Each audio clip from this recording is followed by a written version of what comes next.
Hello, good morning, good morning. Eto na naman po tayo. Pupunta ako dun sa bahay ng kapatid ko. Sa bundok, sa bundok, hindi naman bundok. Ayan, so ito po yung kalsada dito sa amin, maluwag. O, diba? Habang maaga pa, kasi pag tanghali na, hindi na tayo pwede maglakad dito, napakainit. So, grabe, kaya habang maaga pa, ayan, pasikat pa lang ang araw, pupunta tayo doon, ayan, dyan sa bundok na yan. Kasi yung kapatid ko dyan na nalipat. Ayan. Kaya, dati dito lang siya sa baba, naibinta na po yung lupa na yun, kaya nalipat yung bahay niya doon sa bundok. Kaya, ngayon, puntahan natin siya habang maaga pa. Ayan. Lakad-lakad lang kami habang maaga pa. So, dito po siya nakatira dati. Ayan, dyan lang po yung bahay namin dati. Nung buhay ang tatay ko, dyan lang po kami nakatira. Yung likod niyan ay ilog. So, dyan lang rin kami naglalaba sa ilog. Dyan naliligo lahat. Kaya ngayon, pupunta tayo doon sa taas. Para makita natin yung kagandahan ng mga tanim dito sa bukid. So, dito po kami lumaki. Ayan. So, dito na tayo sa taas. Ayan. Diyan po yung baba. Ayan. So, dito medyo madilim-dilim pa kasi maaga pa masyado. So, dito, ayan, maraming tanim yung aking kapatid ng tanglad. Ayan. So, dito ang tanglad, 10 piso isang puno. Yung isang puno, isang pasana. Sa Maynila, isang tangkay, 10 piso. So, diba? Ayan, ang dami yan tanglad. So, iyan ay mga bagong tanim. Mga bagong tanim na mga tanglad. Dito, hindi uso ang tanglad na konti. Ayan, ito karami ang 10 piso, isang puno. So, mamaya lang yan, wala na yan kasi harbisin na yan. Tingnan mo yung mga sitaw, nahihinog lang, baliwala rito sa kanila. Hindi man lang nila kinuha, mamaya kang sitaw ka. Babalikan kita. So, akyat tayo dito. Nakakapagod lang kasi paahon. So, ayan, marami pa siyang mga bagong tanim na tanglad. Ayan, so, diba? So, yung mga tanglad na yan, yan po yung haharbisin na. So, mamaya may magbibili na yan.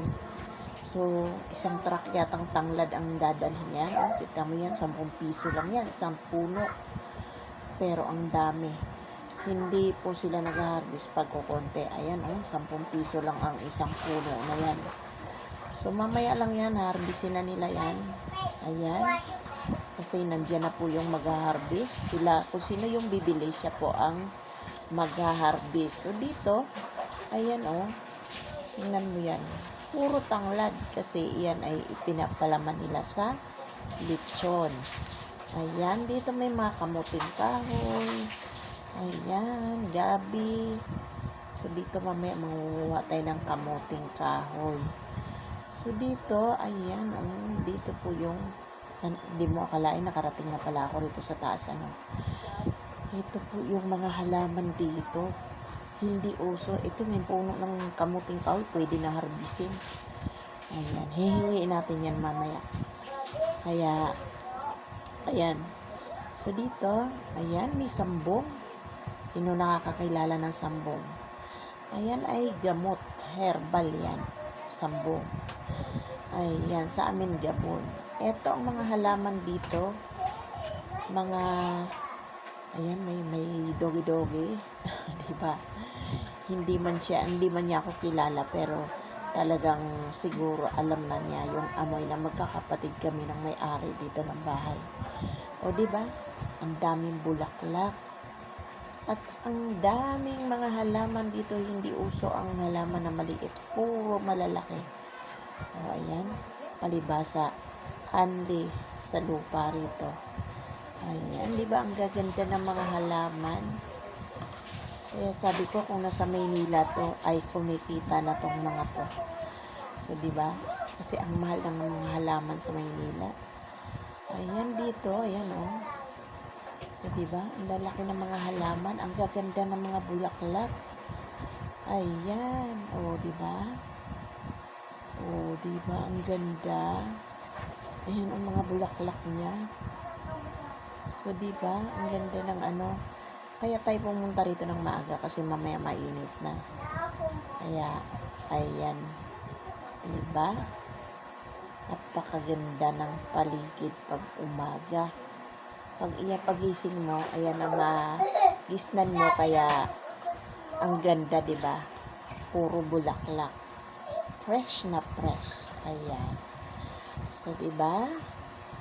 Ayan, o, di ba? Ayan ang baba. Ayan, ito pa mga chicken. Ayan, mga sisiw. O, di ba? So, itong bulaklak na 'to, ang ganda, o, di ba? Ayan, o. Kung malapit ka lang. O, di ba?